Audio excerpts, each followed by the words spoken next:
it's Eva Cartman, and you're listening to the Dream Big Podcast Show, the place to go to learn, laugh, and grow. Today we welcome Wes Chapman, who's living proof that you can overcome any challenge in life and make the world a better place. This is an inspiring one, big dreamers. It is episode 71. You ready? It's time to dream big. Welcome to the Dream Big Podcast Show. We're inspiring you to shoot for the moon, take aim and go. We bring to you amazing guests who truly love what they do. Every day they're living their dreams, and so can you. Dream big, take action to reach your goals. Are you pumped yet? It's showtime, let's rock and roll. Welcome to the Dream Big Podcast Show. I am your host, Steve Cartman. And today, I'd like to start by telling you about a special gift we have for all you big dreamers. We created an awesome Dream Big journal that we want to ship to you. And get this, the front of the journal has an illustration of an astronaut in outer space. What is so cool is that the journal is printed and personalized with their own face and name. So you'll see your face on the cover of this journal as an astronaut. Oh, and it's free. Parents, please go to dreambigpodcast.com to claim your free personalized Dream Big journal while this offer is still available. You'll see a video of my mom and I showing our journals. Go to dreambigpodcast.com to get your free journal. And of course, a quick shout out to the review of the week. This is from John and reads, "Love the podcast. We listen as a family whenever we are in the car together. We love the song at the beginning and even sing along with it now. And also love when Eva sings at the beginning." Thank you, John, for that kind review. I must admit, the jingle is very catchy and gets stuck in my head sometimes. Big dreamers, if you would like to hear me possibly read your review on the show, then be sure to leave a review on iTunes. We are so grateful for your support. And I'm going to turn it over to my mom for a quick word. This week, we wanted to quickly thank two amazing sites that have helped spread the love about the Dream Big podcast. Baby Chick is a pregnancy and motherhood resource for the mom. They provide an empowering, educational, and uplifting experience to expectant women and mothers by giving them helpful information so that they can make informed decisions for themselves and their family. We love that Nina included Dream Big podcast in her amazing post on tips and tricks I've learned parenting my introverted child. Family Focus blog, the Family Focus blog, it's the place where Scarlett shares parenting tips, family fun activities, eco tips, family food ideas, family travel, and home decor. Her goal is to inspire people, entertain people, and help people. And there's so much incredible content on this top-rated blog. Thank you again to Baby Chick and Family Focus blog for sharing the podcast with your communities. Big dreamers, be sure to check out their websites, and we'll have all the links in our show notes at dreambigpodcast.com/71. Thanks, Mom.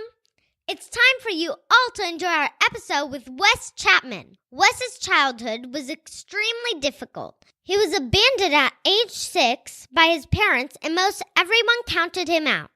But he took that life experience and harnessed it for good, creating the Human Project, which, as we'll discuss, has helped over 65,000 youth in 14 different countries understand that you can overcome adversity and make your big dreams come true. Be sure to check out our show notes at dreambigpodcast.com/71, where we'll have links to everything discussed on the episode.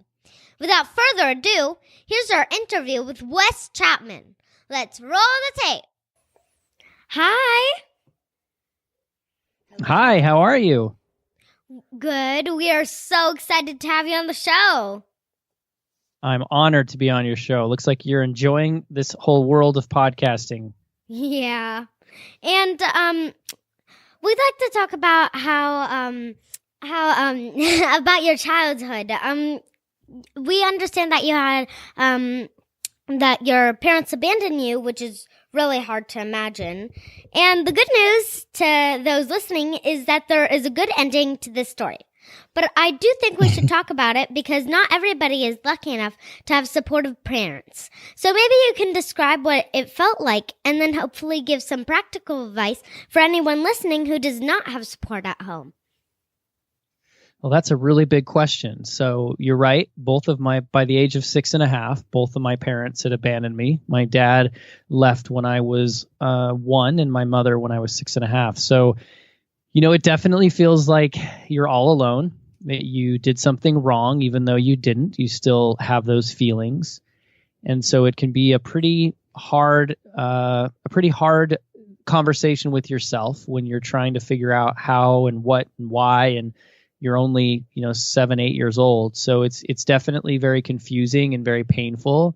And then it's really hard to trust people as you get older. So if somebody's, dealing with things and they're not getting a lot of support at home, they're probably feeling alone. They're probably feeling like they can't trust people. They're probably having a hard time understanding what love is and what love means.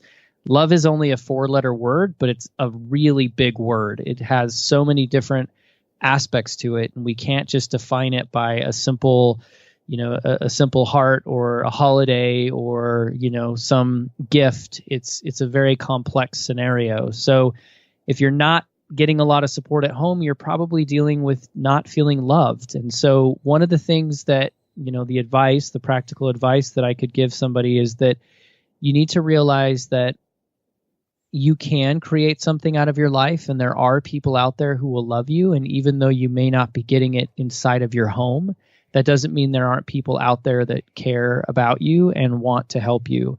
And so what I would suggest is that you look outside of your home to different places.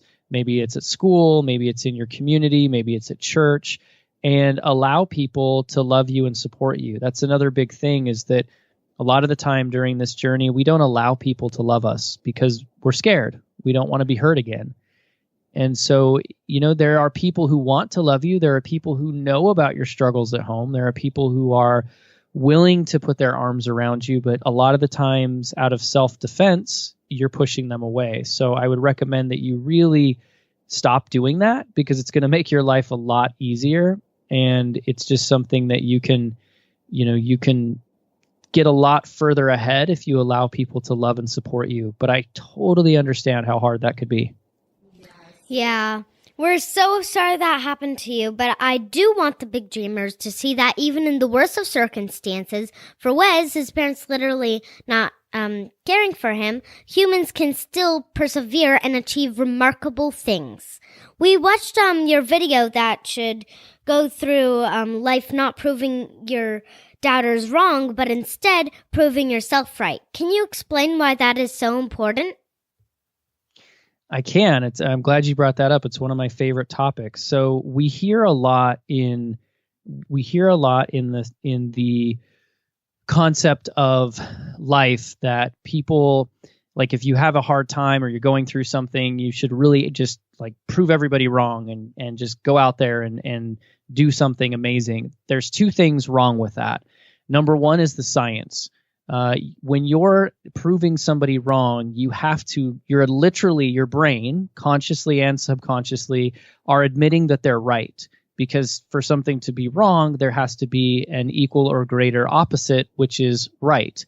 So it's like stealing, right? I mean, it's this concept of if stealing is wrong, it means not stealing is right. It means paying for something. It means talking to somebody. There's the opposite, right? These are laws of science. There has to be a equal or greater opposite force in order for there to be power in a statement. So when you say something like, I'm going to prove everybody wrong, what you're really saying is everybody is right, and I need to take all of my energy and prove them wrong, which, when you say it that way, it doesn't sound as good as just like, I'm going to prove everybody wrong. But what it's telling the brain is that if somebody is saying, for example, you're slow and you can never play soccer or football or whatever it is, if you're saying, well, I'm going to go prove you wrong, what you're actually saying is, I have doubt, I might be slow, and your opinion matters. And those are all really negative things. And so the other secondary part of it is that you're wasting a lot of energy for someone else's opinion. So there's the science part where you're actually activating the subconscious and the conscious part of your brain to work against you. And then there's the actual, whatever you want to call it, spiritual or soulful or whatever part, where your energy is being exhausted in someone else's opinion. And it's a really, really simple thing to look at. And I didn't learn this until my late 20s. But if you look at things and you look at what you want to do in life, and you look at, like, let's just stick with the soccer analogy for a minute. So you want to play soccer, but they say you can't run fast enough. But in your heart, you want to play soccer, and you believe that you can compensate for your speed, let's say by your defense, right? Your ability to see where the ball is going. And you believe that. What you should really focus on is what you believe, and what you should focus on is what you feel and what you know is right, and thus focus on simply proving yourself right. Understanding. So again, now you're focusing in on the opposite end of the power spectrum, the word right instead of wrong, and you're looking at the positive things that are happening and are about you. So staying with the soccer analogy, you're able to see where the ball is coming. You're a really great defender, and so you don't need the crazy speed. And so those are the things that you know are right about you. And here's the beautiful thing, is that we spend so much time trying to make ourselves better in areas that other people tell us that we're not great at, that we actually lose so much time and energy in spending developing the things that we're naturally gifted at. And the crazy thing is that when people are trying to make money, or people are trying to help you, or people like you have to pay. So self-help people and counselors and things like that. And I'm not putting anybody down. I'm just saying they have to point out your flaws, because it's those flaws that can actually make them money, because you're going to work on those flaws. What I would challenge everybody in the same concept of proving yourself right, there's a saying that if you want to become an expert at anything, you have to spend 10,000 hours doing it.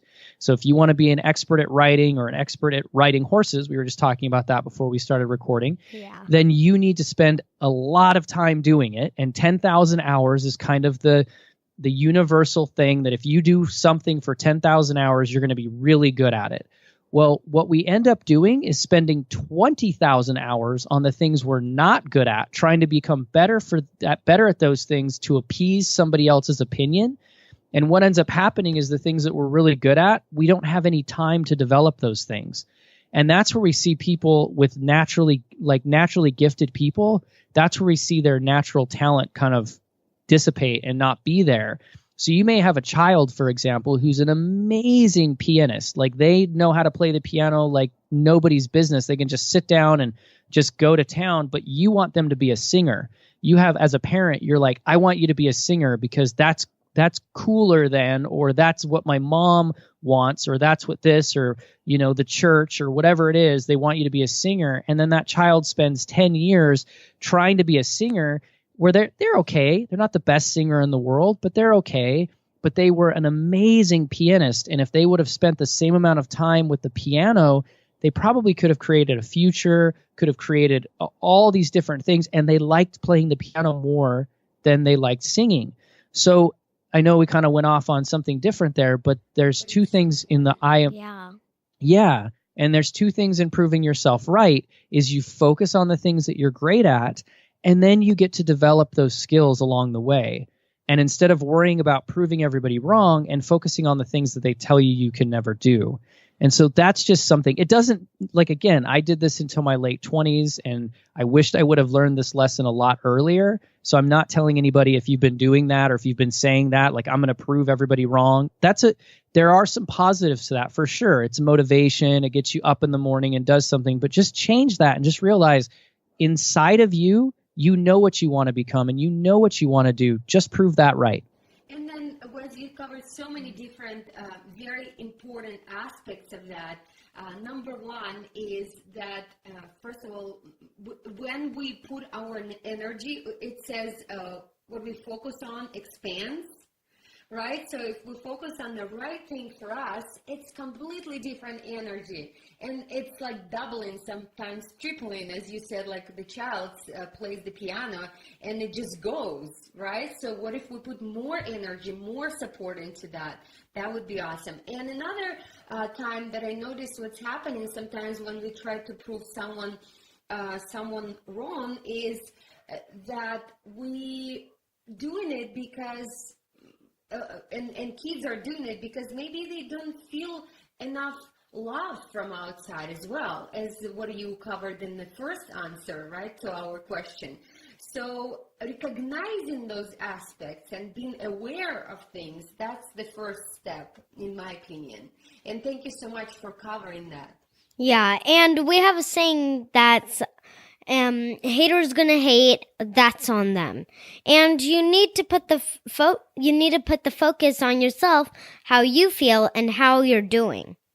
That's right. Exactly. And also you have a quote that says, "Put the victim to bed, wake the hero up instead." Can you elaborate on what that means and maybe give an example?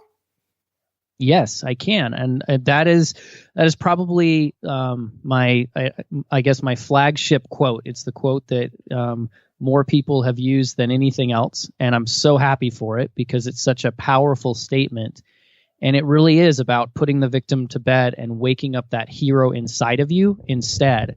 And there's a couple of things that go with that. Number one, I'm a huge comic book fan. I love everything that has to do with superheroes. Doesn't really matter what superhero it is. I just love them. I think they're awesome. My favorite is Iron Man, but I love every superhero. And as a child, going through everything that I did, I actually found a lot of similarities in the superheroes in their lives and their struggles and the things that they went through of being, a lot of them were exiled or called weird or put, especially like the X-Men, things like that. And so I found a lot of comfort in reading their stories, but I also started to notice kind of a trend or a pattern.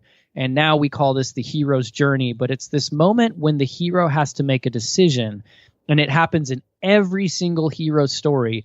They're being crushed by the monster, they're being, beaten down by something happens to them, and they're at this crossroads where they have to make a decision. Do I continue trying to be this hero?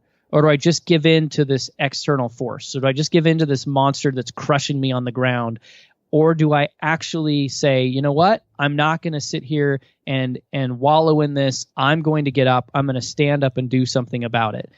And so that was something that I noticed. And when I was 17 years old, I have a lot of history of abuse. And I was, we talked about being neglected and being abandoned, but I was also abused physically, emotionally, and even sexually. And so there was so many things happening to me, but there were also a lot of things that weren't happening to me. But when I was 16, 17 years old, I was still telling the stories of things that happened to me when I was 5, 6, 7 years old. And one day I just realized that if I want to start my life and have a life that I'm proud of, I need to stop being the victim. I need to literally put that to bed and say, it happened. It was painful. But I'm going to stand up and be a hero to myself, not about saving anybody else, not about fixing anyone else's problems. I need to be a hero to myself. And the really cool thing about the word hero that a lot of people don't, I'm a big word guy. I love words. And when you research the root meaning of the word hero, it means strength for two, which means that there's an implied concept that there was already ample strength for one.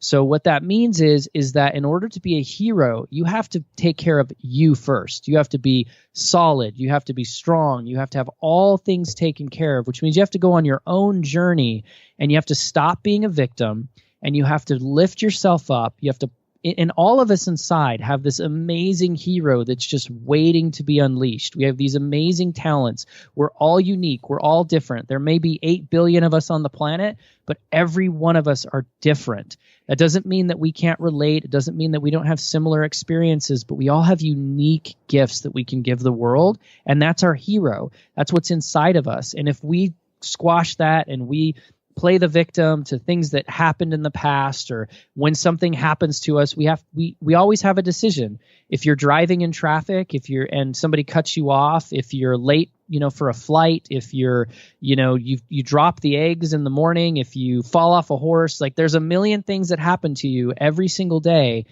and you have a choice every single time. Am I going to be a victim? Am I going to say, oh, I can't believe this guy cut me off. What a jerk. Oh, my day's ruined now. Oh, I dropped the eggs everywhere. This is a horrible morning. I knew I should have never woken up. Oh, I fell off a horse. I'm never going to ride again. Or do you say, man, that person must be in a bigger hurry than me. I can't believe I dropped the eggs. That was so silly. Good thing I have some more. Oh, I don't have more. We're going to have to figure out something else. I fell off a horse. I learned now that I don't want to do XYZ because I don't want to fall off again. And all of those are decisions that we make every day. So we can talk about it in like big things, like you were abandoned, you had a bad childhood, you have a bad marriage, you have these things going on. Or we can talk about it in just little things. And what's crazy is the little things are what will change our lives forever.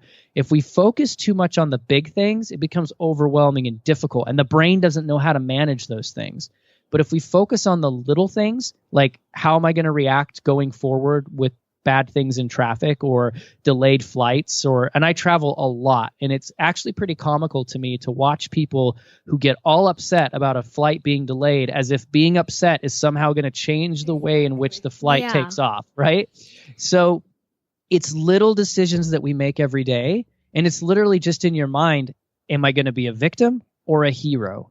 And when I train and coach people and work with whether it's children or adults or families, that's one of the biggest things that we start implementing in their lives is how would a hero react to this situation? Maybe you don't know how to react to this situation yet. You're learning. But how would your hero, how would your idol, how would that fictional character that you look up to so much react to that? And how have they? Like, how did Superman react to kryptonite? Did he just say, well, they figured it out, kryptonite's going to hurt me, so I guess I'm not Superman anymore? Or did he say, I'm still going to try to save Lois Lane's life, even though Lex Luthor has all this kryptonite and he's going to try to hurt me? So how does a hero react to a situation? And then guess what? You start training yourself just as if anything else. Like, how did we learn to walk? We fell. People don't remember that because you were a little tiny baby, but how you learn to walk is you fell. So how you become a hero is you have to fall. You're going to learn. You're going to get up. You're going to keep moving forward. And eventually it just becomes, none of us think about walking now. We're like, we know how to walk. We step up, we go. Like, exactly. So the same thing can happen with this mentality of putting the victim to bed and waking the hero up instead. Yeah, and big dreamers, remember that you have everything you need to make your big dreams a reality. When people don't achieve their dreams, it's not because they can't do it. It is because they believe they can't do it. So they don't put in the work needed to make them a reality. Exactly. And as you covered it so beautifully, I love the analogy of hero because everyone should have, and we all do have different personalities. Sometimes we're more tired and the victim wakes up, right? But as you said, once we're conscious about it and conscious about our thoughts and about our action, it's easy to make those decisions. And over time, it becomes natural. And the hero is awakened all the time and the victim is sleeping. Yeah.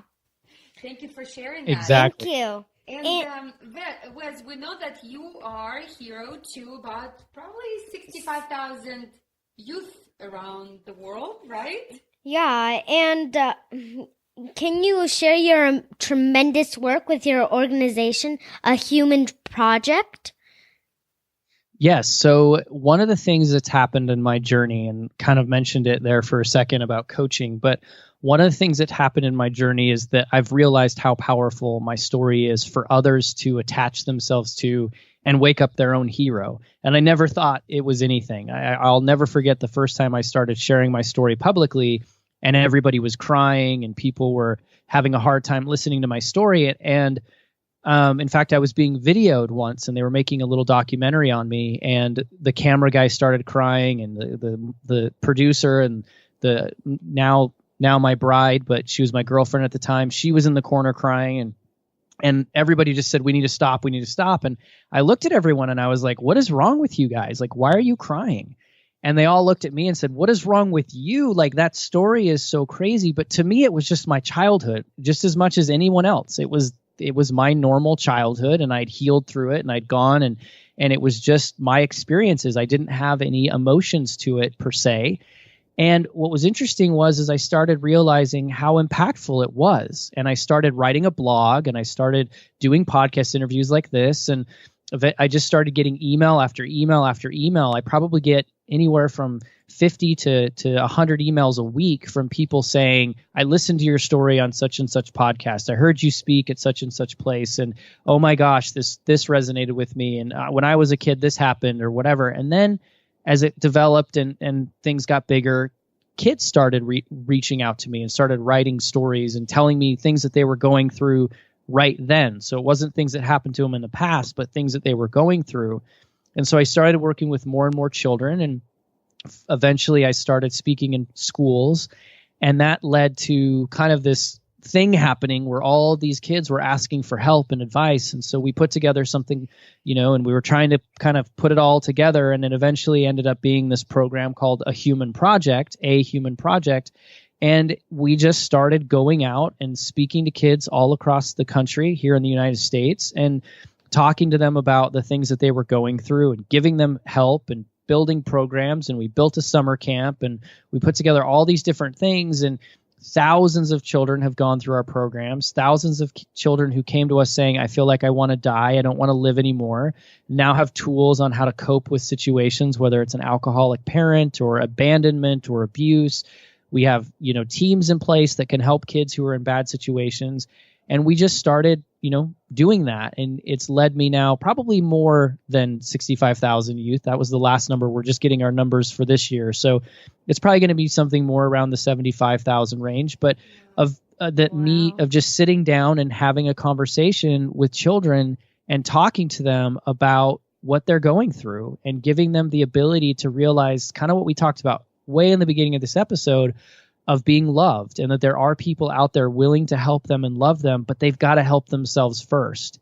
They've got to take the step. They've got to not be a victim. They've got to want to have a better life. They got to stop, doing some of the actions, whether it's self-harming or not paying attention in school or dating the wrong boy or, the wrong girl or doing something, that they know isn't right. They have to start making different choices in their lives, and then we'll be there to support them.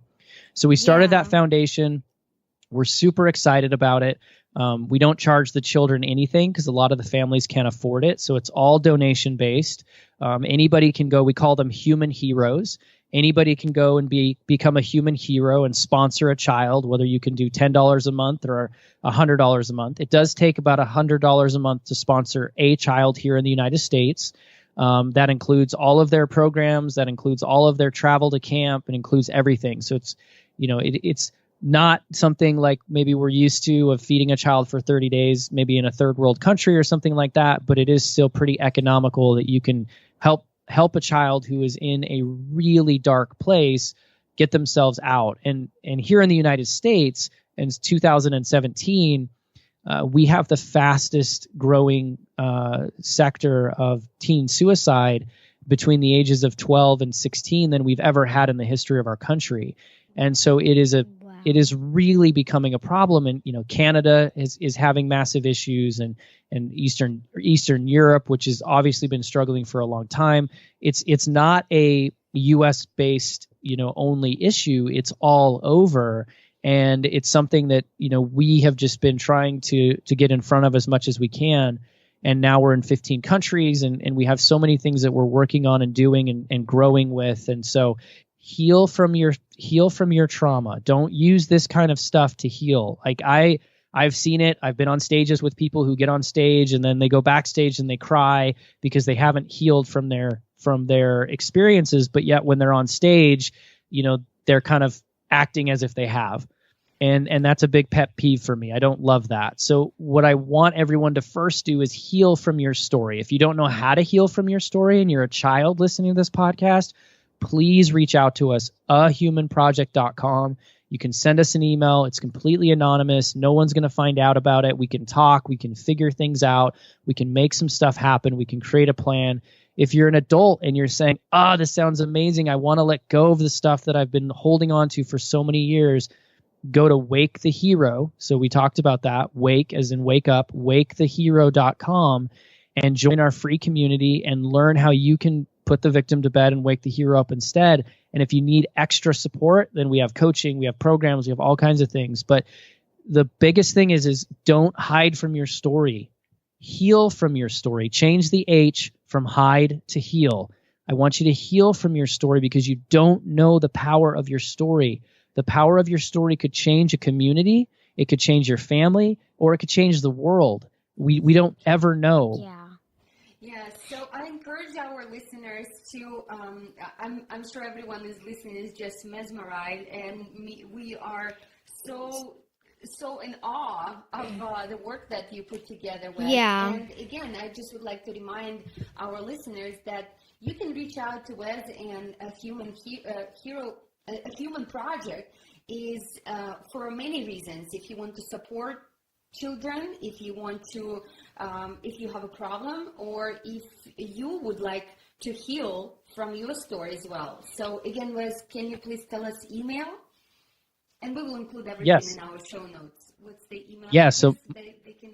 my email is super easy. It's Wes, W-E-S, at Wesley, W-E-S-L-E-Y, D as in dog. So Wesley D. Chapman, CHAPMAN.com. So Wes at WesleyDChapman.com. Super easy to email me. I do my best to go through emails. I'm a little backlogged right now. I've got I'm just checking, 541 emails I've got to respond to, but I will get to them. I always make time to respond to all my emails. So please email. And if you don't get a response on the first one, send another one.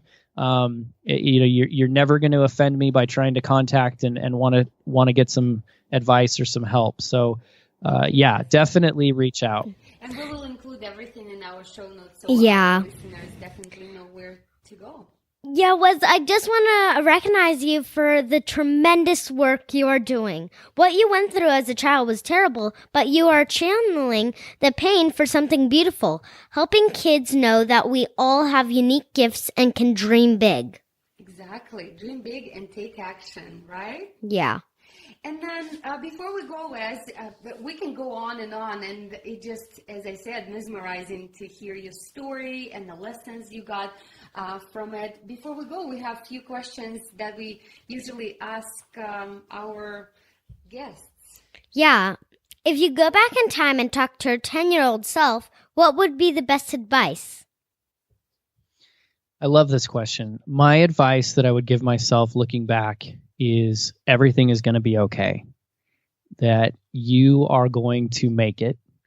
You're going to have a beautiful life. You're going to have a beautiful wife. You're going to have amazing children. And you're going to just be able to do all the things you wanted plus things you never dreamed of. And the only thing you have to do to get there is to never give up, is to always stand up and remember, prove yourself right. Going back to what we talked about earlier, if I could tell my 10-year-old self one piece of advice, it would be stop trying to prove everybody wrong and just prove yourself right, Wes. Thank you. Thank you.